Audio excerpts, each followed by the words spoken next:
Bienvenidos a Contraseñas, donde su complicidad para descubrir a los autores detrás de sus libros es muy importante. Nuestro invitado de hoy nació en la Ciudad de México en 1955. Piensa que su lugar favorito es el tercer piso de su casa, lejos de la vida cotidiana. Pinta, escribe y ganó un Ariel. ¿Le parece que la duermevela, ese momento donde el inconsciente y la realidad fluyen, confluyen y puede pensar mundos imposibles, es su placer mayor? Las artes visuales han estado en su vida desde temprana edad. Ha pintado una serie de cuadros a partir de dibujos de aeropuertos, hoteles, aviones. ¿Quién será? Por supuesto, se trata de Ernesto Alcocer. Ernesto, bienvenido. Gracias, Bienvenido. muchas gracias. Nos da mucho gusto que estés en este espacio cómplice. Y me llama la atención que naciste y viviste en la infancia y adolescencia en la colonia Guadalupeín, Sí. donde has dicho, o sabemos que todavía es la casa familiar, está ahí vive tu madre. ¿Qué es para ti la permanencia de ese espacio? Mira, la permanencia de ese espacio es una cosa rara. A veces pienso que hubiera sido mejor que no existiera ahí ese espacio. Porque cuando llegas a esa casa y empiezas a ver que todo es igual, los mismos muebles, el mismo comedor, los mismos recipientes y trastes para comer, los mismos cubiertos, es una cosa a veces aterradora también, ¿no?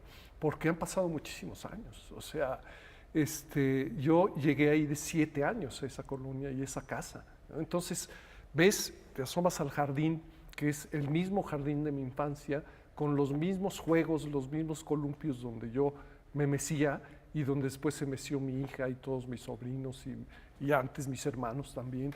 Y ahora es un sitio casi abandonado porque ya no hay niños y ahí están algunas, la resbaladilla y cosas de ese tipo. Pero igual pasa con los libreros, los mismos libros acomodados de la misma manera. O sea, es una cosa un poco rara, ¿no? Un punto de referencia, de todos modos, ¿no? Es un punto de referencia. Sí, a mí me extraña que digas que es aterrador, porque yo encuentro cierta calma en un orden que permanece igual. Creo que lo que nos inquieta de alguna manera es que el mundo cambie y que cambie tan rápidamente, y tener de pronto un ancla puede ser tranquilizador. ¿En qué sentido es aterrador para ti? Mira, a mí siempre me ha gustado renovarme cambiándome de casas, por ejemplo, de ciudades. Alguna vez vivimos en Los Ángeles o viví en Los Ángeles, ahí vivimos en 2 departamentos, después pues después de que me salí de mi casa,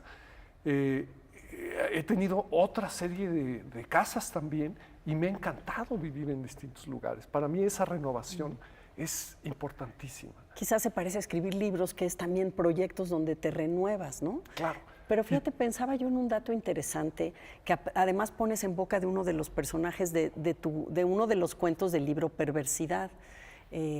Este personaje dice, que se llama Bien merecido el cuento, un cuento extraordinario.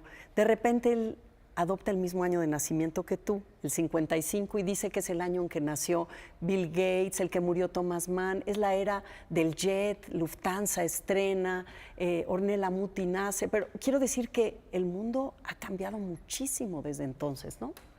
Sí, ha cambiado, desde luego, ha cambiado muchas veces en cada década. Y el hecho de tener esa casa, a lo mejor, como referencia, en épocas tan distintas, donde tú mismo has sido tan distinto, es lo que puede ser un poco desasosegante. Pero yo quiero preguntarte sobre el orden, volviendo un poco al tema del orden. Tu padre, arquitecto, profesor de la Facultad de Filosofía, de la Facultad de Arquitectura de la UNAM. Sí. Tu madre estudia pintura en San Carlos. Ambos tienen un ojo muy acucioso para ver la realidad y sobre todo para ver los espacios y para ver las figuras. ¿De qué manera tú sientes que esto, si es que así fuera, determinó el hecho de que tú tengas esa sensibilidad para la pintura y para la literatura, y de que las estructuras y el orden, a pesar de lo que te aterrorizan, sean tan importantes en tu obra? Bueno, yo creo que fue importantísimo porque siempre ponían el ojo en ese tipo de cosas mis padres, ¿no? íbamos a los museos, les gustaba ver la pintura, sobre todo la pintura clásica. Ellos como que se quedaron en el rollo de las formas clásicas y academicistas de pintar. Les encantaba el Renacimiento. Ellos cuando se casaron en 1951-52, lo que hicieron fue irse de luna de miel a Europa sin un peso, ¿no? Con muy, muy poco dinero, y estuvieron 6 meses en Europa, y pues, lo que trajeron fueron fotos, libros, libros de pintura, fotos que tenían que ver con pintura. En alguna época se les acabó el dinero y como los dos pintaban, uno como arquitecto y mi madre como había estudiado en San Carlos, pues como pintora, bueno, con también sus rollos académicos, lo que hicieron fue ponerse en una esquina y ponerse a pintar y a vender sus cuadros, ¿no? En lo que les llegaba el giro que tenía que llegar. Oye, ¿no? a mí me suena además muy transgresor, pensando Sí. en tu madre, digamos, esa generación entrando a San Carlos, y esto no hizo que dudaras, por ejemplo, tú estudiaste Relaciones Industriales en la Ibero, Sí, primero, sí. luego Letras Hispánicas en la UNAM, ya hablaremos de eso como maestría. ¿No dudaste en entrar a algún área que tuviera que ver con las artes visuales? Claro que dudé, claro que dudé. Bueno, y más con la escritura que con la pintura. Yo tuve un amigo que fue mi primer amigo de la vida, digamos, de ese amigo de adolescencia en donde empiezas a crecer junto con él, a contarte cosas, intimidades, bueno, etcétera, etcétera. Y ese amigo, pues es un pintor, y era un pintor desde ese momento en ciernes, entonces dibujaba muy bien, y cuando yo veía lo que yo dibujaba comparado con lo que él hacía, yo decía, yo no tengo nada que hacer en la pintura, pero me encantaba también la literatura, ¿no? Yo tenía un gran placer. A mí me pasó más o menos lo mismo con la literatura y con la lectura que a ti. Una enfermedad de hepatitis cuando yo tenía 8 años. Ándale, casi pues, al mismo me tiempo. encierra, o me deja encerrado meses en mi casa y me llevaban libros, ¿no? Entonces, libros como, por ejemplo, Bertoldo, Bertoldino y Cacaseno de Croce. Es un libro que todavía lo tengo y lo recuerdo mucho, con mucho cariño de haberlo leído. Mi mamá empezó a sacar sus cuentos de cuando era niña, que eran de unas ediciones que se llamaban Marujita, que eran españolas. Sí. Y hablaban, por ejemplo, de historias de duendes, de historias de personajes fantásticos, y eran fascinantes para mí. También algunos de esos cuentos todavía los conservo, ¿no? Leer, ahí es cuando empiezo a leer también historias de aventuras como Sinbad el Marino en su versión corta, que después de muchos años me lo encuentro en las obras completas de las 1001 noches en Aguilar, y encuentro que ahí estaba Sinbad el Marino y estaba lleno de noches, o sea, no era una noche, eran, no sé, deben ser 25 noches las que se dedica Sherezada a hablar de la historia de Sinbad el Marino. Entonces, pues traía yo eso, y me gustaba mucho escribir. Entonces, lo que fue pasando con este amigo que se llama José Forst, todavía es un pintor, y es un pintor que vive en Guadalajara y le va muy bien como pintor, pues yo escribía algún cuento y él siempre me echaba porras. Hace poco que nos vimos me recordaba cosas, por ejemplo, una historia que yo había escrito, que era de una mujer que llevaba más de 20 años embarazada, ¿no? Y ese tipo de locuras se me ocurrían, ¿no? O, por ejemplo... ¿Te imaginas, Rosa, eso? No. Otro- Afortunadamente no me lo imagino. Un tipo que dormía adentro del culo de una gran araña. Esa era otra historia. Y José, mi amigo, ilustraba esas historias. Entonces hacíamos como una cosa en donde él ilustraba y yo escribía, ¿no? Y pues me echaba muchas porras y yo le echaba muchas porras a sus dibujos. No los conservo, desgraciadamente, ni él tampoco, porque lo hemos hablado, ¿no? ¿Y por qué, si te gustaba tanto escribir y si leíste desde muy chico y pintabas, te fuiste por otro camino, te dedicaste a otra carrera y no te fuiste directamente sobre la literatura? La verdad, pues un poco por miedo clase mediero, ¿no? Esa es la verdad.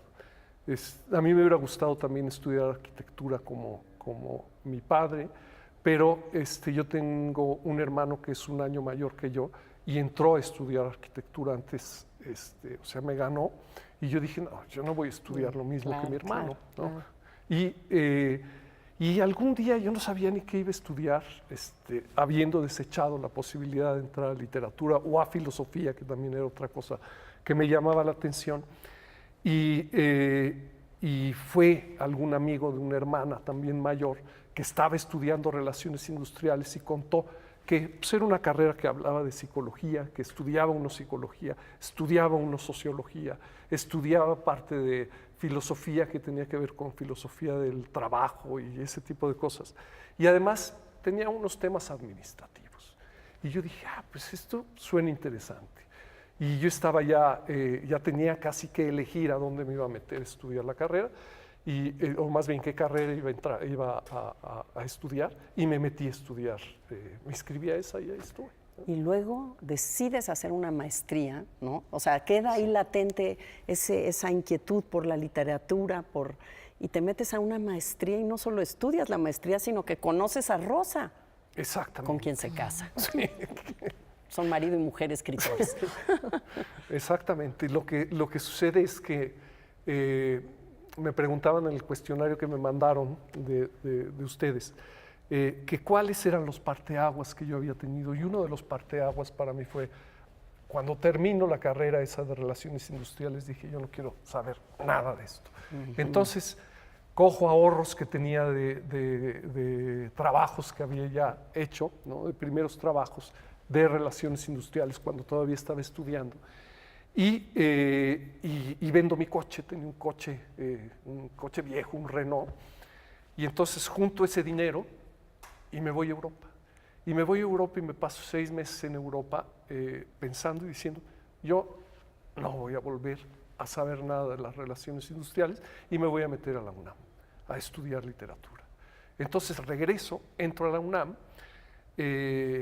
pues primero mi idea era estudiar la carrera de literatura, me aconsejan dentro de la UNAM que estudie más bien una maestría y utilice unos prerequisitos. Bueno, tenía que meterme a estudiar prerequisitos, porque ya tenía una primera carrera que no tenía que ver con humanidades, y entonces lo que acabo haciendo es, me meto a estudiar literatura y ahí me encuentro a Rosa, que estaba en su primera carrera. Sí. Tendríamos que preguntarle a Rosa también, pero esto se trata de Ernesto. Se trata de Ernesto, pero si quieren saber más de eso y de cómo llegó a escribir los libros que ha escrito, quédense con nosotros.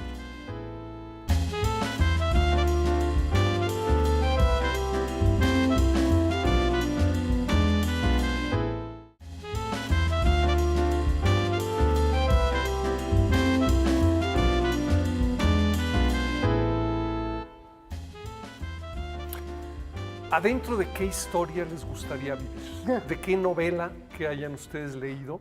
Y no hablo de siendo personajes principales, sino como en el contexto de qué historia. Qué curiosa pregunta, ¿no? No sé, mira, a mí me agarras desprevenida, pero así, a bote pronto, creo que me gustaría Fortunata y Jacinta de Pérez Galdós, ese Madrid del siglo XIX. Finales, asomarme ¿no? por la ventana. Sí.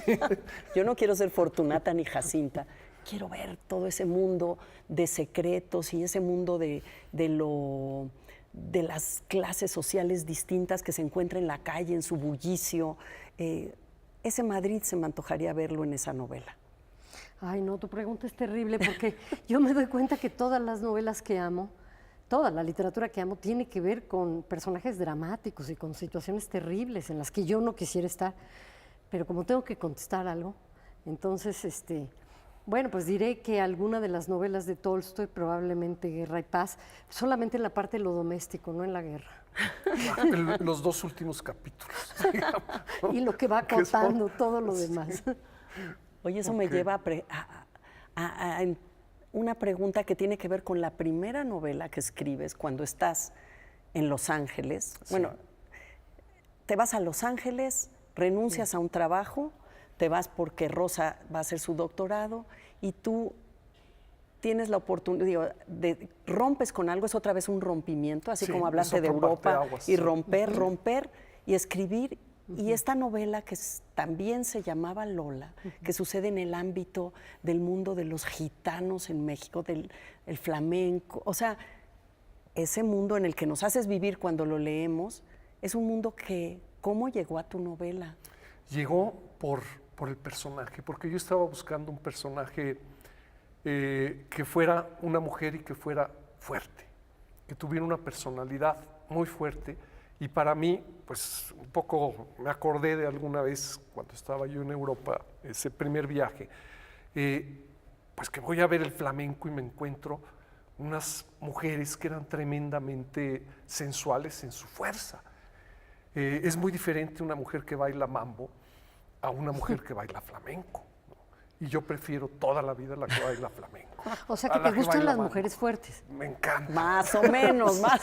Tantito. ¿No? Entonces, encuentro esa mujer y dije, bueno, pero yo la voy a hacer en un contexto que es un contexto mexicano, ¿no? Y del Distrito Federal. Yo todavía no conocía ni el Mesón Triana, ni el Gitanerías, ni nada de eso en México. Y entonces me pongo a escribir la novela con la imagen de la bailadora de flamenco que era fuerte. Ahí en Los Ángeles. Ahí en Los Ángeles. Y ahí escribo pues toda esa historia, ¿no? Un Que- día llaman, perdón, Sí. No, ¿no? Que un día llaman a la casa, no estaba Ernesto, estaba yo, es Neus Espresate, pero yo no sabía que era ella, y preguntan por Ernesto Alcocer y le digo, disculpe, no está, pero quiere que le dé algún mensaje, habla su esposa. Ah, habla su esposa. Cuánto gusto. Le dice, por favor, que nos encantó su novela y que la vamos a publicar en ERA. Entonces fue un notición, porque que tu primera novela te la publiquen en ERA. Y tú ser la portadora también, que Ser la qué portadora de esa maravilla. noticia de una novela que a mí me encanta. Y fue curioso, pues yo llegué a ERA, yo llego de Los Ángeles sin saber a dónde llevar mi novela, a qué editorial, todo eso. Y entonces voy a ver a Federico Patán, que había sido mi maestro. Y entonces él me aconseja y me dice, no, hombre, tú ve, vamos a hacer una lista de la editorial que más quieras hasta pues, la que menos quieras. Y entonces vas primero a la que más quieras, y la que más quería era ERA. Entonces fui, me presento, me recibió Neus desde la primera vez, le entrego mi novela, bueno, y me dice, ¿y tú de dónde saliste? O sea, ¿por qué escribiste esto? ¿Cómo me cuento un poco mi historia, ¿no? Y le digo, no, y trabajo en Coca-Cola, en esa época trabajaba yo en Coca-Cola. Y entonces me queda viendo, sonríe y me dice, bueno, aquí nos gusta mucho la Coca-Cola. Sí, aquí en la editorial, ¿no? Y además fue bien recibida por la crítica, tu primera novela, ¿no? No solo se publicó. Incluso Christopher Domínguez Christopher hizo una nota Domínguez, elogiosísima en la historia de la literatura mexicana. Es un crítico Sin muy conocer, importante. Muy importante y respetable y gran lector.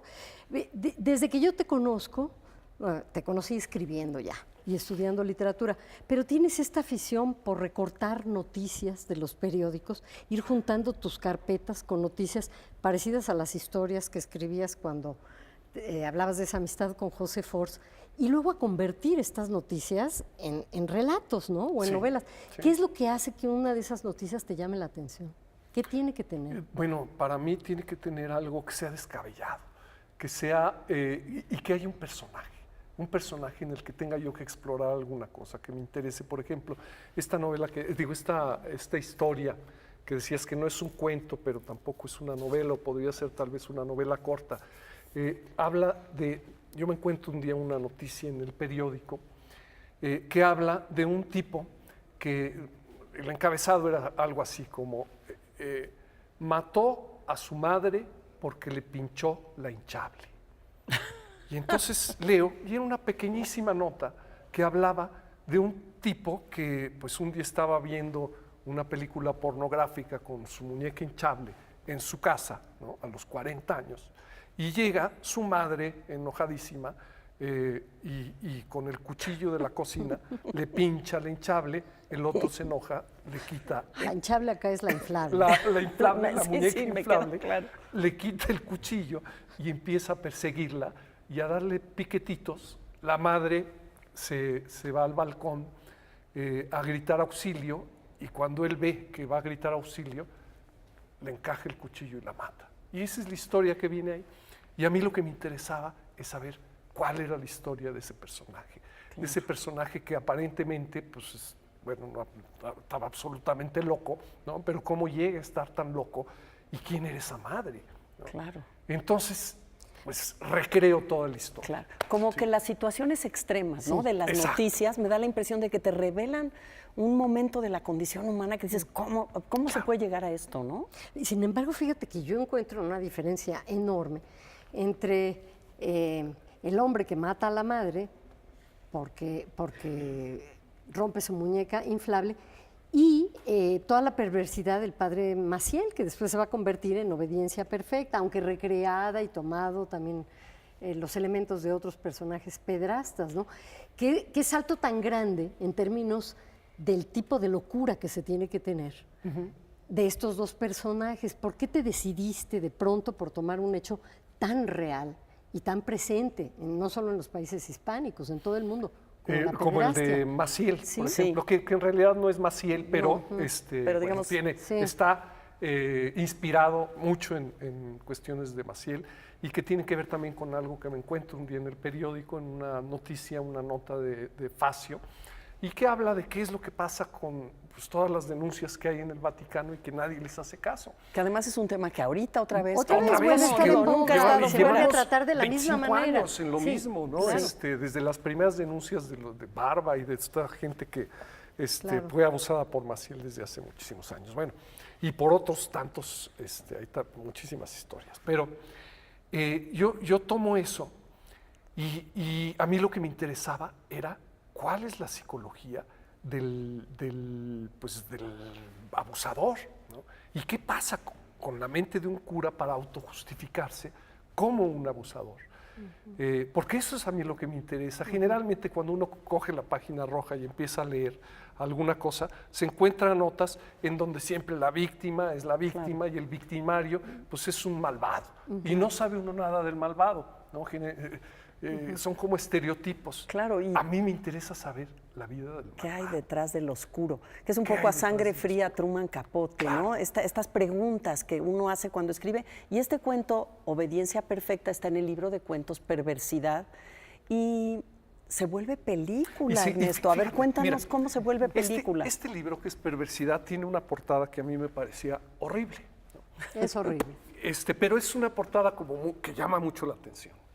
Y gracias a esta portada y al título de Perversidad, el productor que me buscó compró el libro, porque él pues, es un apasionado de Bukowski, por ejemplo, y de esa literatura un poco oscura. Y entonces ve eso y dice, a mí me interesa. Y empieza a leer el libro y lee la primera, que era Obediencia Perfecta, y entonces dice, yo quiero filmar esto. Yo quiero que sea mi primera película como director, ¿no? Un tipo que llevaba 25 años, Luis Urquiza, haciendo producción, ¿no?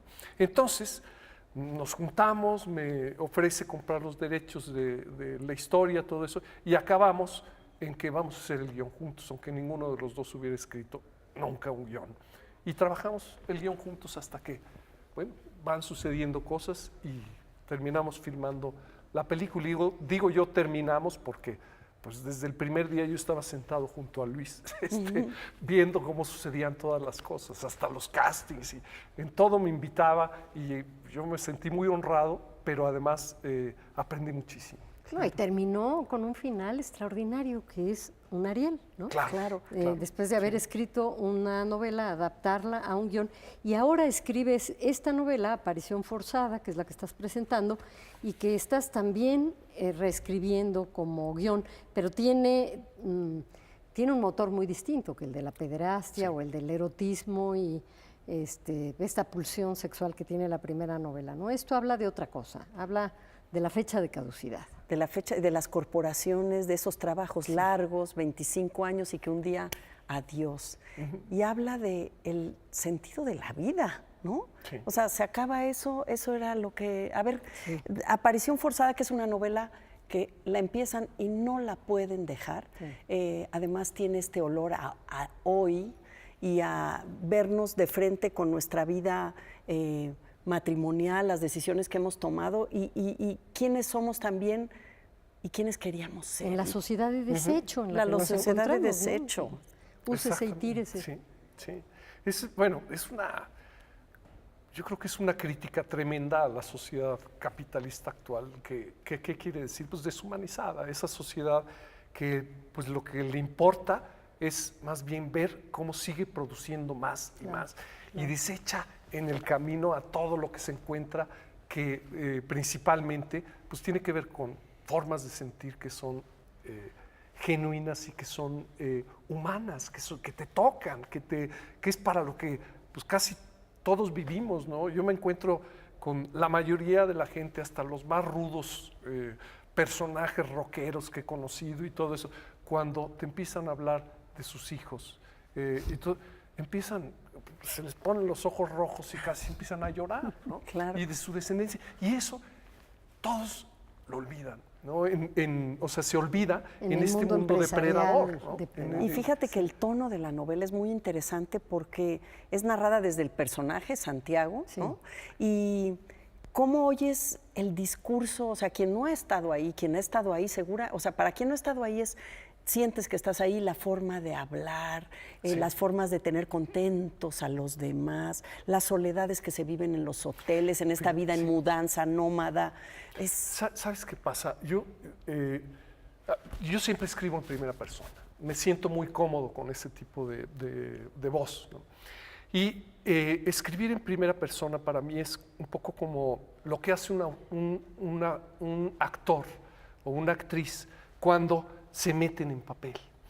Meterse en papel yo lo vi cuando estábamos haciendo Obediencia Perfecta con Juan Manuel Bernal y me preguntaba por la psicología del personaje, teníamos discusiones o conversaciones para profundizar acerca de su temperamento, todo eso. Y me di cuenta cómo trabajaba su personaje hacia adentro. Cuando uno escribe en primera persona, lo que hace es trabajar con su personaje hacia adentro, como lo hace un actor, ¿no? Y ese trabajo de actuación o de escribir en primera persona, pues te implica un esfuerzo en donde acabas casi convertido en ese monstruo o en ese personaje extraño que tiene partes tuyas por fuerza, como de un actor también tiene partes del personaje, pero que te cuesta trabajo porque te transforma, ¿no? Claro, Sí. y como lector uno se transforma, uno no puede dejar de leer Aparición Forzada de Ernesto Alcocer, la más reciente novela que además estás llevando al cine, pero se nos acaba el tiempo y así en primera persona tengo que despedirnos. Tenemos que despedirnos de Sí. ti, pero en primera persona les decimos también a todos y con el corazón en la mano, no porque nos conozcamos, que hay que leer este libro. Hay que leerlo para ver cómo es la sociedad de desecho contemporánea, cómo nos convierte en carne de cañón. Muchas gracias, Ernesto, por estar aquí. Gracias, a gracias. ustedes. Gracias a ustedes por acompañar Contraseñas. Nos vemos en la próxima emisión. No se lo pierdan.